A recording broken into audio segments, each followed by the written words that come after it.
আজ আপনাদেরকে কিছু দেখাতে চলছি। মানুষরা যেভাবে মাঠে নেমেছে মাছ ধরার জন্য, তো সবাই দেখুন প্রস্তুতি নিয়ে আছে।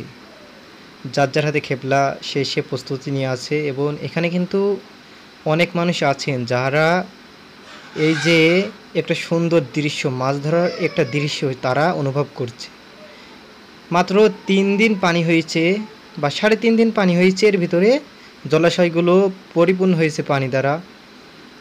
তারপরও আমরা দেখতে পাচ্ছি যে তাদের প্রস্তুতি কিন্তু এখনও অহরহ রয়েছে, কারণ তারা প্রস্তুতি আছেন যে কখন একটা মাছ উঁকি দেবে তাহারা ইশারা করে খেপলাগুলো ছুঁড়ে মারবে।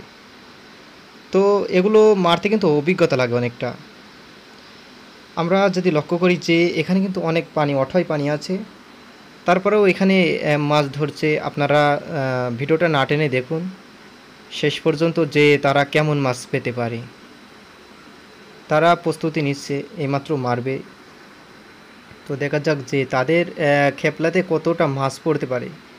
খেপলা বলতে আমরা বোঝাই যে মাছ ধরার জাল। তো এই জালে কতটা মাছ পড়ে আমরা একটু লক্ষ্য করে দেখতে চাইব।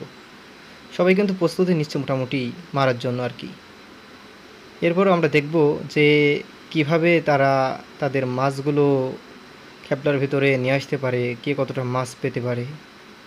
তো আমরা এই মুহূর্তে দেখতে পাচ্ছি যে তাহারা কিন্তু এই যে একটা বিষয়, তারা কিন্তু মাছ ধরার জন্য প্রস্তুতি পরিপূর্ণভাবে খেপলাটা ফেলেছে। তো আমরা দেখতে পাচ্ছি যে তিনি একজন মাছ তুলছেন। হয়তো মাছ হতে পারে অনেক বড়, কিংবা মাছ হতে পারে অনেক ছোট, কিন্তু এই যে মাছ ধরার একটা আনন্দ, একটা অনুভূতি, এটা আলাদা। আমরা জানি যে আমরা ছোটোবেলায় অনেকে মাছ ধরেছি, আর এই অনুভূতিটা অনেক অসাধারণ লাগে, যা বাজার থেকে ইলিশ মাছ কিনলেও এতটা অনুভূতি লাগে না। তারপরেও এটা কি একটা মজার দৃশ্য।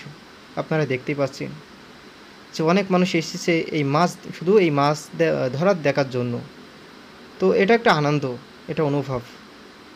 তো আমরা দেখব যে এই ভাইয়ের খেপলাতে কতটা মাছ উঠেছে এবং তিনি আমাদেরকে কতটা মাছ দেখানোর জন্য উপহার দিচ্ছেন।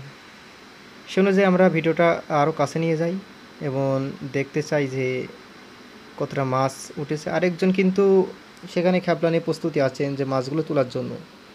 আমরা দুইজনের তাই দেখব যে কার কতটা মাছ তার জালে আটকিয়েছে। শেষমেশ আমরা চলে আসলাম আবার। তো এই ভাইয়ের কিছুটা মাছ আটকিয়েছে আমরা দেখতে পাচ্ছি, যে মাছগুলো খুবই ছোট আকারের কিন্তু খেতে অনেক সুস্বাদু আর কি। তারপরেও আমরা দেখতে পাচ্ছি যে সে কিন্তু বড় মাছের আশা নিয়ে জালগুলো খুলছে। হয়তো সে কিছু মাছ পেয়েছে। তারপর আমরা আরেকজন কাছে চলে এসেছি, যিনি এই মাছগুলো ধরার জন্য একটা উদ্যোগ নিয়েছিলেন। তো আমরা দেখতে পাচ্ছি তার জালে তেমন মাছ পড়ে নাই। এই মাছগুলো না হওয়ার কারণ এখানে ভাসমান পানি সম্ভবত, এই কারণেই মাছগুলো হয়তো হচ্ছে না, কিন্তু এনারা হাল ছাড়ছেন না।